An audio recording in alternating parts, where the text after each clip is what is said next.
forgive me for the sorrow, for leaving you in fear, for the dreams we had to silence.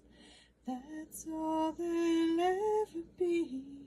Still I'll be the hand that serves you, though you'll not see that it is me.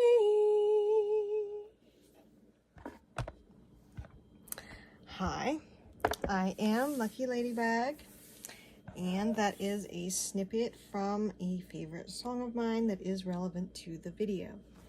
This song is called Hand of Sorrow by Within Temptation, and it's awesome. It's one of my favorite songs. And I've pretty much always associated it with FF7 characters, specifically the soldiers, and more specifically Sephiroth. Mainly the verses sound most like Sephiroth, but also some Angel and Genesis. The bridge I was singing specifically reminds me of Genesis. The way I use him in my main story verse.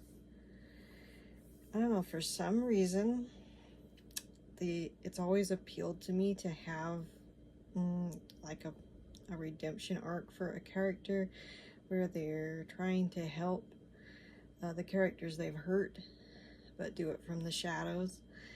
And originally that was actually going to be, I think, what I was going to do with Sephiroth. When I was first starting the Twilight and Dawn thing, I had a whole lot of different ideas.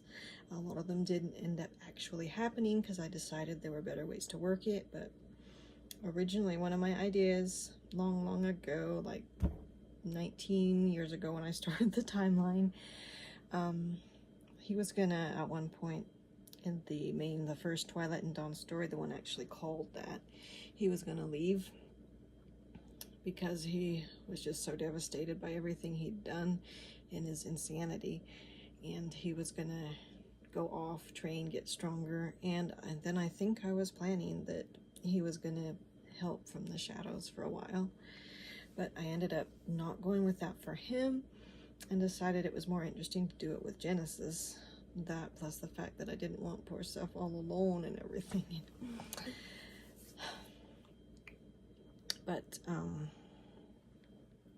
so I started doing it with Genesis. And so there'd be like this creepy story, I think it was called Dead to the World. Cloud, Seph, Angel, and Zach all end up at this creepy haunted house. They're having all kinds of problems with the ghost that's inspired by some dreams I have lots of haunted house dreams, and they make very good story fodder sometimes. So anyway, so then somebody is kind of mysteriously helping them now and then to get away from things that are going to hurt them. And at one point they find like a bloodied spear and realize that somebody is probably hurt somewhere, but they never do find who it is. The very end of the story shows Genesis out in the yard in the shadows, and he's clutching his arm. He was the one that got hurt with the spear. The ghost threw it at him because they didn't like that he was trying to help the others. And he quotes a line from Loveless and disappears into the shadows. And so I did several stories like that. But honestly, I wasn't actually planning for his arc to go on and on and on for a long time. Originally, he was going to be discovered in the Diamond Rose glass. And then that ended up not happening. The story ended up stalling for years because it was kind of a convoluted mystery plot, and I kind of confused myself on it. Plus, the things I've been planning for the climax, I decided maybe I didn't want to do. I was going to maybe have like a major hurt comfort scene involving my original character villains for the story. For many of my stories, the villains are Dalton and the Rakish brothers, Azazel and Gunju. And so I was going to have like this big hurt comfort scene involving them. In the end, I decided I wasn't going to do that. I didn't want to give them that much screen time. But when I finally did get the inspiration to finish the Diamond Rose glass, like maybe a year ago or so, I did go back to that idea. I decided that it was the best way for the main villain character, Dalton, to have his memories restored. Although in the Diamond Rose glass, actually, they aren't the villains. Actually, they're just kind of caught up in the plot. Normally, they're the villains, but this was one of those kind of plots where they have to team up with the good guys. And so they didn't do anything villainous in that particular story, but normally they do, yes. But anyway, so I did go back to that idea, but I didn't give it as much weight as I had been planning to. And with Genesis, I ended up that he helps Vincent find the missing girl that they've been searching for the whole story. But he, again, does it from the shadows and disappears, because I decided that, hey, you know, this arc is interesting. I don't want to end it already. And so it's continued on and on and on, and then Genesis disappeared for a while when Dalton and Azazel kidnapped him. And according to Genesis, he was powerful enough he could have escaped anytime, but he stayed in order to spy on them and find out what they were going to do to Sephiroth and the others. Because Genesis is like, he's fully into wanting to do good now. He doesn't want to do these crazy, awful things he was trying to do when he was degrading, because now he's supposed to be healed. So his mind is okay, and he feels horrible about the things he did. He even feels horrible about the way he treated Seph, which apparently started before the degrading. And so he doesn't feel worthy to approach them or anything. He feels like he can only just approach them from the shadows and help in the shadows. And so he just keeps not coming out. He doesn't want to come out. And he does escape from Dalton eventually. He is powerful enough for that. Just suddenly, when he decides that he's needed more elsewhere, he breaks free and busts Dalton's window and just flies out. It was funny. And Dalton is actually fascinated with Genesis. He hates Sephiroth, both because he sees Sephiroth as the representation of the Shinra Company, which Dalton hates, and also then he just gets mad and petty because Sephiroth's always foiling his plans. And at the same time, Dalton kind of sees Seph as like a intriguing foil. Like anytime he's going to do one of his plans, he's like, I'm going to email Sephiroth and brag about what I'm doing, because he actually wants Sephiroth involved. Of course, he's always thinking he's going to win. He thinks it's a match of wits and he's going to be the better one. So Genesis is always trying to keep Dalton from doing the things to Seph and company. And then if he is unsuccessful and something goes wrong, then he comes back and threatens Dalton. And anyway, Dalton finds Genesis interesting. He likes Genesis's literary interests and his cultural interests. That's one of the big things with Dalton too. He likes to collect antiques and stuff. So Genesis is always trying to help in the shadows. And I know one time years ago with the original lineup of stories, I tried to give him another chance to kind of wrap up the arc or show something. It was more like I was testing something that could happen in the future of the timeline. It had Seph and Genesis fighting some antagonist, or it seemed like it was a vicious creature or something, and Genesis gets badly wounded. And I was gonna just leave it to where it looks like he's died, and leave it to the reader's imagination what happens next, but the readers didn't like that, so I ended up deciding to write another part to it that shows he did survive. And then he and Seph are talking, but I didn't really like that experiment very much. I didn't like the way I had them interact, and I decided in the end that that story wasn't going to be part of my timeline. But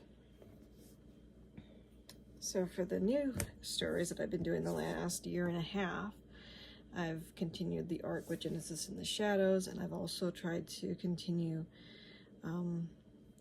as a subplot showing what their relationship is, how Sephiroth still feels about Genesis. It's interesting, and like I think more in the past I had him more like he was so heartbroken by everything that he doesn't want to like even necessarily keep the pictures and stuff. Actually, that's probably pretty canon accurate to how he is when he's crazy. He doesn't want his memories of things that were too heartbreaking for him. And even when sane, like in Ever Crisis, they have something where he's, I think, trying to push back the painful memories because he thinks that will make him stronger. But so for the new timeline, this is after all of those things have happened. Sephiroth is trying to put his life back together, same as Genesis is. And a continuing theme running through these stories is Seph still cares about Genesis, and he's just so sad about what happened that Genesis got so jealous of him.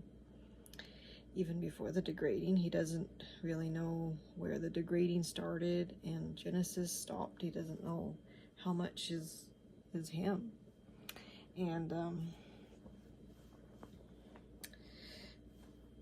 I feel like I try to portray things a little better in the newer stories. Like a complaint I got about the older ones, they didn't like how Sephiroth acted with Genesis. Like, honestly, he'd have every right to be wary and suspicious, but they felt that he wasn't quite being fair, I guess, considering all of his own sins. But so in the newer stories, I think I've tried to do it better than I did before.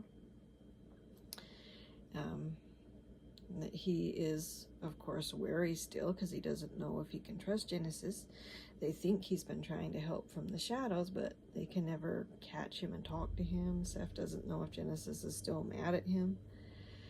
And he wants badly, desperately to talk to Genesis and try to get this all sorted out. But he doesn't know if that's ever going to happen. He's very sad about it.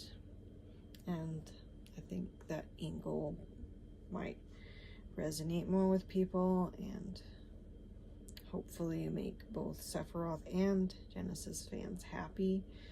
Like, I'm usually more on Sephiroth's side, I gotta say. That's why things were slanted more the way they were in the older stories. But to try to be perfectly fair to both of them, I think I've done a better job in the newer stories. And I know, like in the last video, I said that I really don't like Genesis, and that's true, but it's not always true. It's kind of more like I have a love-hate relationship with him. Like, if I have like an interesting dream or something. What was that? Sometimes the TV back there sounds like it's turning on. It's weird.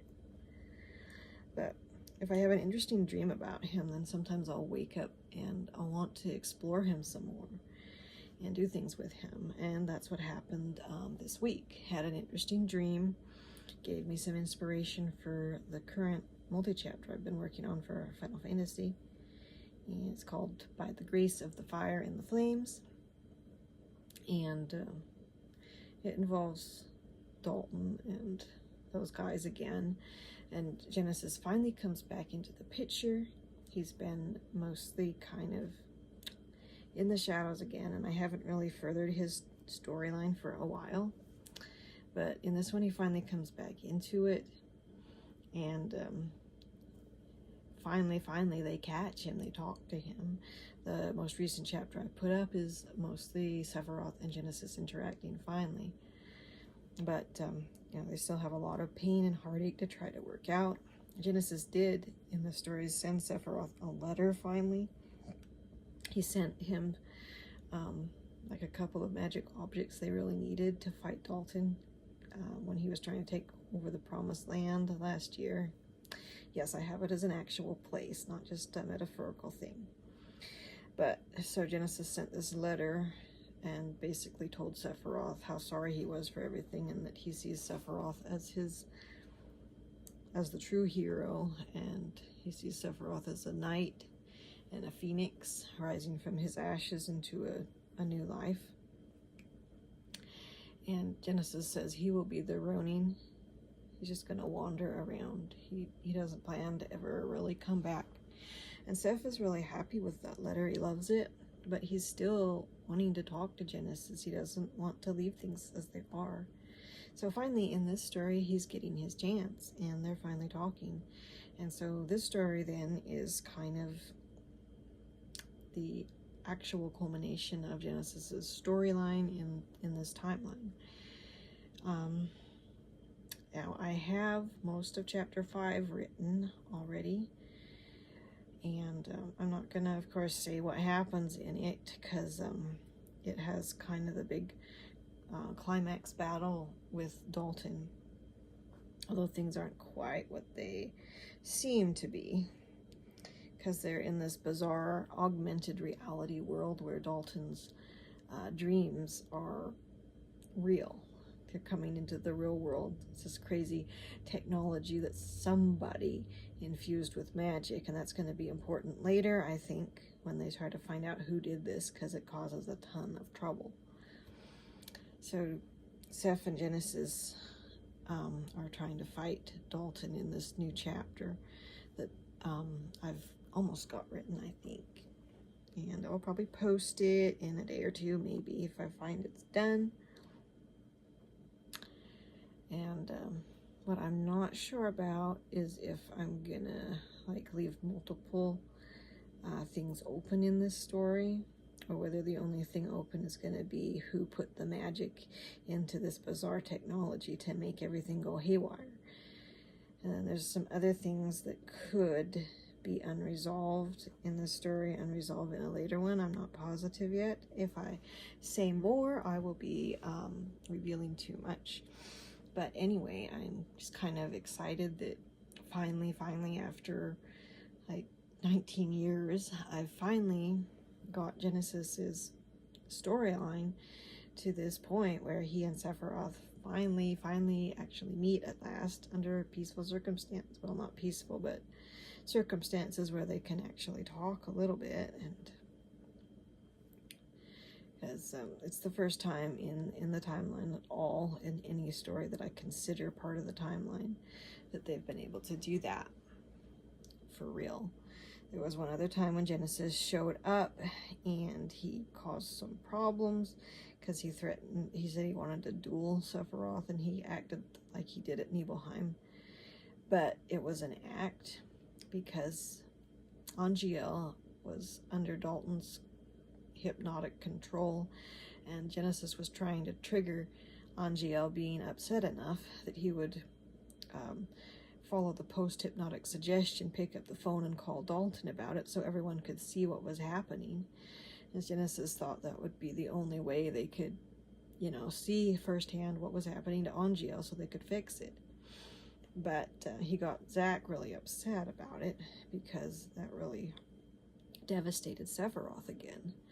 But once Sephiroth learned why Genesis did it, then he was back to being super conflicted, like wondering how Genesis really felt about him. And Zack is pretty angry because even though Genesis was trying to help them about Angiel, Zack feels like Genesis didn't think about Sephiroth's feelings and how Sephiroth would feel for Genesis to show up after all these years and try to duel him. So that's going to be interesting to see how that resolves, because Zack is still mad about that. And And there was like an alternate timeline that I did a story for. It was To Blossom as the Rose, where I also ended up focusing a lot on Genesis and Sephiroth's relationship and Genesis. Okay, well, to explain that story, it's like, it starts off, it seems like it's an Old West story with Sephiroth and Aerith meeting in the Old West, and it's an AU. And that was actually how it was gonna be. That's how it started. Because it was also actually based on a dream I had, and I was trying to write about the dream, but then I was kind of running out of ideas for it to be an actual AU, and I thought, I didn't like the thought of it being an actual AU and that the characters lived so long ago, because then they'd be dead by now. I know that's silly, but that's kind of a thing with me. And I wondered if there was any way I could make it something different, and it ends up that it is different. It's, let's see, how do I explain it simply without taking up a lot of time since this video is already long? Basically, Sephiroth, at Nibelheim, things proceeded much the same with him and Zack fighting, but unlike in canon, Zack tried harder and harder to get through to Seph, and he actually succeeds. And Seph is breaking free of Genova's control, but then Genesis, in his crazed, insane state, ends up stabbing Zack, and that tips Sephiroth over the edge, and then he unleashes this power that he didn't know he had and sends everybody back into the past because he's trying to unwrite what happened. He wants Zack to be all right, and he instead sends everybody too far back into the past. But they do eventually learn that he did save Zack's life by doing that. Anyway, so Genesis, in that story, he shows up and he's acting like a real jerk because he knows the truth, that it was him that stabbed Zack, even though he was crazy when he did it. But so now he's supposedly healed. He shows up, tells Sephiroth that Sephiroth was the one that stabbed Zack, and that's why Sephiroth has blocked out all his memories of Nibelheim. I kind of put Sephiroth in Cloud's position in the story. And Sephiroth finally does remember the truth and is so horrified and upset that Genesis would betray him that way, to lie and make him think he did it. He's very sick in the story because he's been bottling up all of this pain and blocked it out. And then when it all comes out, then he is just in a really bad shape and he collapses. And when Genesis realizes, whoa, this is my fault, then he gets very disturbed and distressed, and he wants to make up for it. And Zack is actually alive because he and Cloud were taken by Hojo, like in canon, and they've escaped and they're trying to get to where Seph is. And so Genesis goes chasing after them, thinking maybe he can still do some good and fix this horrible thing that he's done. And then he ends up protecting Zack and Cloud and is shot repeatedly by Shinra guards. And so then he's pretty sure he's going to die, collapses, quoting Loveless. And Barrett and Sid find him later. It ends up that rather than strictly that everybody was sent into the Old West, that it's more like the two timelines have merged. So like they're in a past that looks like the Old West, but at the same time there's modern stuff in there because both of the time periods are merging together. So Zack and Cloud are in their truck, and the Shinra guards have all their modern rifles and horrible guns and stuff that shoot Genesis down with. So I wasn't sure how that was going to turn out because I did make it look very nebulous, but like he was still hanging on there. But I did end up deciding he does die in the operating room because Sephiroth loves Genesis so much. The things happening to him is what partially, or at least what triggers his powers a lot of the time, both things with Genesis and things with Zack. It's what triggers it. And so he gets so upset when he hears that Genesis died that he has another burst of this power that he doesn't know how to control, and ends up, I think, bringing everybody back into the present day. I'm skipping over the part where Seph does go find Zack and Cloud, so they're safe at that point. Genesis was not in the same location as Zack and Cloud, and Barrett and Sid go find him later. When Sephiroth's tending to Zack and Cloud, who are also hurt, and Seph is still sick as well because he got up with a bad fever trying to save them. And so then in the end, though, then I kind of did this convoluted twist that I'm not sure was a good idea, where I have Angiel show up very mysteriously. It's kind of implied that he's either alive with some kind of supernatural powers granted to him to heal and even revive the dead, or else he's a literal angel that has that kind of power. I'm not positive which way I wanted to do it. I kind of left it a little nebulous, but he kind of leaned towards acting like he was alive. But so he does go, and I do love this scene that I wrote where he goes into the morgue, takes Genesis by the hand, tells him to wake up, and Genesis does. He's alive again. Because I ended up like I never really want them to stay dead, you know. And so Genesis dying served its purpose by Sephiroth having another burst of that power, sending everybody off into another timeline. But so then I wanted to revive him, and the story kind of ends like with Sephiroth learning to control his powers and learning that Genesis is alive, but they don't actually meet again. And so that's another timeline that I may do more with, but I don't know, because the sequel kind of stalled. Since the sequel would get more into rewriting most of the original game, Sephiroth wouldn't be the villain. It would be like Genova would be the villain, and she's the one trying to manipulate Cloud and stuff. So I don't know.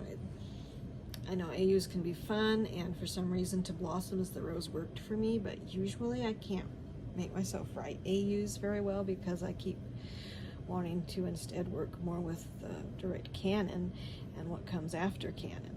That's more interesting for me than like rewriting the canon. I know some people say that any fan fiction is AU, but I don't agree with that. And so for me, my favorite kind of thing to write is something that picks up from where the canon left off and see what happens to everybody next. But so anyway, so that was one timeline where I was exploring this thing with Genesis again, with him trying to repent of what he'd done wrong. And I do have this kind of love of characters that sacrifice themselves as trying to be like a penance for what they did wrong, and get to have a nice big heroic moment.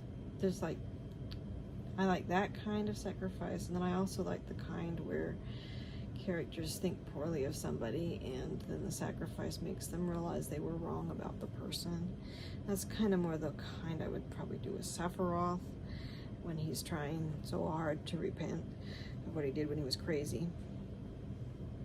And of course you've noticed this cutie that I've been fiddling with during most of the video. And this is a Sephiroth plush I made, and using the plush base that I got from Joann's before they died. But I wanted to do Seph with all of his pretty wings, where they're all on his back, which is my design for him in my stories. And use this extremely soft material called coral fleece. It's just absolutely glorious. So soft, and it's just very therapeutic to pet something that soft. So with all the wings on his back, he is coatless. And this is what he looks like from the front. I got an actual doll hair wig for him, which is also super soft and therapeutic to touch. But so yeah, I thought I'd show him off here in this video, even though it's kind of talked more about Genesis, but you can't talk about Genesis without talking about his relationship with Sephiroth. That's like the most important relationship Genesis has in the canon that we see. Even though Angeal was his childhood friend, we don't actually get a whole lot of info on that at all. It seems to be Genesis and Sephiroth that's the more important one discussed. So anyway, yeah. So Genesis is a character I have a love-hate relationship with, and I'm willing to write him being like either really horrible like he is to Sephiroth and to Blossom as the Rose for most of the first part of it, and also the way the KH version of him is in my stories where he's in that. And he will eventually be redeemed in that probably. But so the FF1, I've had these different interesting things I've been doing with him, and I'm really excited that I'm finally getting to where we're coming to the climax of his storyline of being in the shadows. And now that he and Seph have talked and everything, I don't think that will continue in other stories, probably, because then they know he's around, they've talked to him, and the being in the shadows thing won't be as fun anymore after that, so, and it wouldn't make as much sense. But I don't know if he's gonna like join the crew. I don't think he wants to live in Sephiroth's house, where most of the characters that Sephiroth is the closest to live. Genesis is worried that if they live together that he would just go back to being hateful and jealous, and he doesn't want to hurt Seph anymore. So he thinks it's better if they do not live in the same house or near each other or anything. And that's probably the way he'll continue to feel. I do kind of like the idea of him staying more of a lone wolf, but having more connections with everybody in the future, because characters need to develop, their stories need to develop, and Genesis's storyline is coming to a close with this arc, and he needs to develop then beyond that. And so he'll probably stay a lone wolf, but will be more in contact with everybody, and will probably come and try to help during big crises. And so just remember this video and these things I'm telling about what will probably happen to him in the future of the timeline. If you are reading the stories, I don't know if you do, you probably gave up on this video forever ago, but if you actually are interested and have watched the thing, then well, yay, I'm happy that somebody is interested other than myself. I do like talking about my stories because it's one of my passions to write them, and I'm happy if they reach people and people want to hear about them. So if you are reading that story, By the Grace of the Fire and the Flames, or if you want to, then yeah, I've got 4 chapters up, and I've got number 5 almost ready to go. It's gonna be a intense chapter, I promise. Super intense, and I can see that the intensity will continue into chapter 6 also. I do not know, like I say, if I'm gonna end the story with a whole lot of things unresolved, or if most things will resolve other than who put the magic in the technology. So we're gonna find that out, I guess, when I get another chapter or 2 done. See how much is going to continue. So, thanks for watching, and we'll see you next time.